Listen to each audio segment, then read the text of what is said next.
இந்தாங்கம்மா, பொண்ணு மாப்பிள்ளையும் விளக்கேத்துங்க.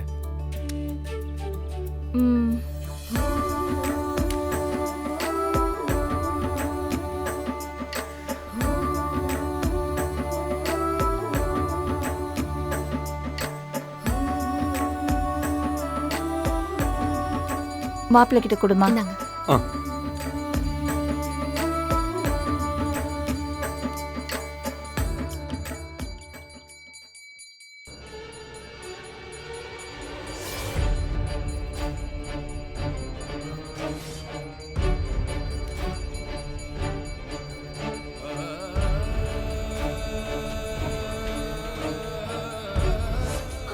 ஆதி,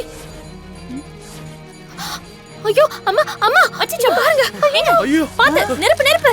ஐயோ ஆதி ஆதி நெருப்பு படுத்து பாரு. ஐயோ நெருப்பு பாத்து பாத்து.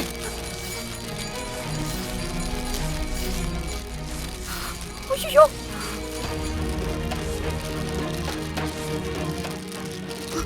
ஐயோ இருங்க, இருங்க. பாத்து பாத்து. அம்மா இல்லம்மா.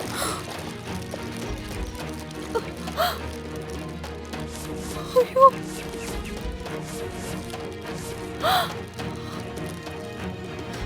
அதே உனக்கு எதுவும் ஆகலல்ல? எனக்கு ஒண்ணும் இல்லக்கா, நீ பயப்படாத.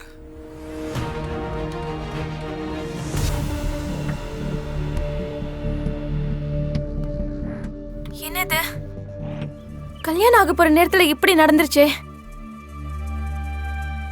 என்னப்பா கொஞ்சம் பார்த்து இருக்க கூடாதா? உடம்புல ஏதாவது ஆயிருக்காம் பாரு. வேணா டாக்டரை பார்த்துட்டு வந்துடலாமா? இல்ல இல்ல, நான் நல்லா தான் இருக்கேன். கடவுளே, என்ன இது? கல்யாணத்துக்கு முன்னாடி இப்படி எல்லாம் நடக்குதே. சுமதி, என்னத்துக்கு பயப்படுற? அத ஒண்ணு ஆகலல்ல, ஏதோ தெரியாம நடந்திருக்கும். இல்ல அத்தை, இப்படி அபசகுணமா? இது அபசகுணம் ஒன்றும் இல்லை மருமகளே, எல்லாம் திருஷ்டி தான். ஊரு கண்ணே பொண்ணு மாப்பிள்ளை மேலே தான் பட்டிருக்கோம். இந்த கல்யாணம் முடிஞ்சதும் பெரிய பூசணிக்காயா வாங்கி உடைச்சிட்டா எல்லாம் சரியா போயிடும். யாரும் எதுவும் நினைக்க வேண்டாம். இல்ல, மீனாட்சி விளக்கேற்றும் போது எல்லாம் சரியா தான் இருந்துச்சு. ஆனா அவர் ஏத்தின 2 விளக்குமே அணைஞ்சிருச்சு. அதுக்கு என்ன, திரும்ப ஏத்திட்டா போகுது. இல்லம்மா, இப்ப வேண்டாம். கல்யாணம் முடிச்சிட்டு வந்து ஒரு சின்ன பூஜை பண்ணிட்டு ஏத்திக்கலாம். தங்கச்சி, அதான் அவரே சொல்றாரு. முகூர்த்தத்துக்கு வேற நேரம் ஆகுது, வாங்க உள்ள போலாம். வேற எதுவுமே யோசிக்க வேணாம், வாங்க. தங்கச்சி, நீ எதுவும் வருத்தப்படாதம்மா. நல்ல காரியம் நடக்கிறப்ப இப்படி சின்ன சின்ன விஷயம் நடக்கும்.